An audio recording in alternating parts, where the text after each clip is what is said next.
welcome to Litigation Help. My name is Heather, and joining me today is Laura Tarcia.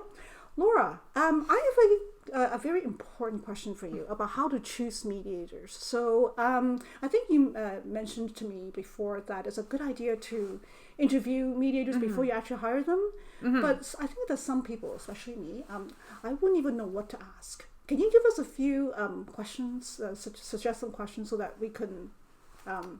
Of course, a little bit of a template, maybe how to choose mediator. Yes, of course. I believe it is very important, first of all, to call, to understand their background. Okay. I think it is important to ask them what is their background, right? In terms of professional background, in terms of educational background, because that will be relevant to the way that they manage and understand a particular case and the dynamics of a particular case.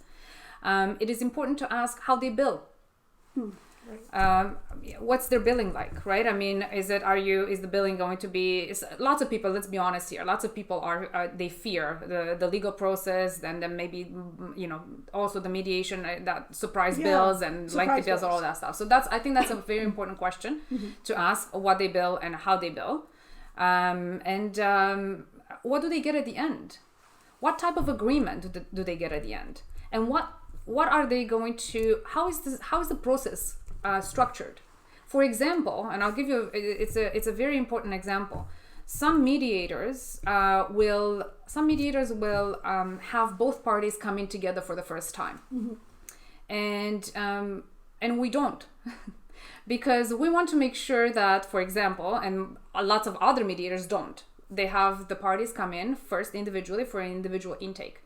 And I think that's very important because that's the opportunity to ask questions, to any questions, for the mediator to provide you with information about the process. And also what we do is conduct a screening for domestic violence and power imbalances. Oh, right. So to make sure that if there has been a pattern of abuse, if there has been any domestic violence or anything like any uncomfortableness in the relationship, we would need to know to structure the mediation appropriately where everybody is safe.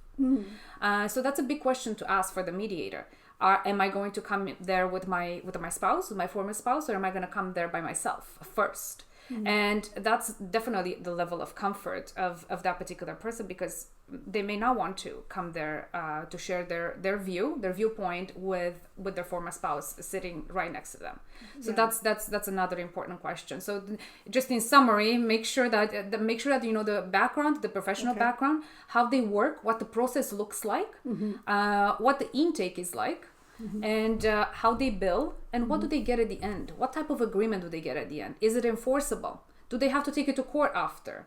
Are they doing financial disclosure? Which is important when you're talking about anything that has to do with financials in a particular mediation, right? So those questions are very important questions. Can I ask a clarifying question? Yes. Can I just ask a quick question about the billing? So most lawyers bill by the time spent. So is it the same for mediators in general? Like, would it be like,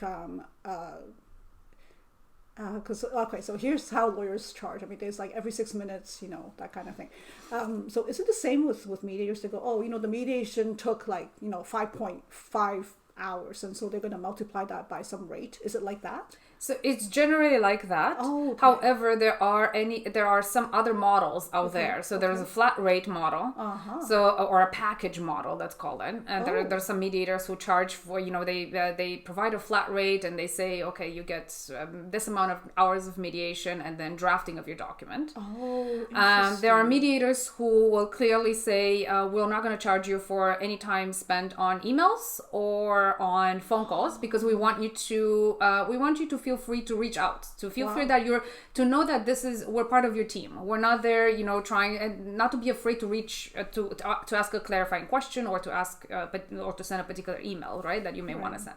So that's why I think it is important to ask about billing, because some mediators will bill. For example, I'll give you our example. We just bill for face-to-face time and drafting of the final document. We want to make it very transparent, very clear, and no fear or concern to reach out to the mediator from either party if they have any questions in the process, during the process. So we don't want them to fear that, oh my God, I'm going to be billed for that. Right. So, and it is a distinct process than the legal process. And therefore it should be reflected in the way that it is billed. But needless to say, there are mediators out there, particularly with legal background, who will charge in the same vein that you had suggested. Yeah. So that means that perhaps the so-called lawyer hyphenated mediators, they may be a lot more traditional in the way they charge. Very much so.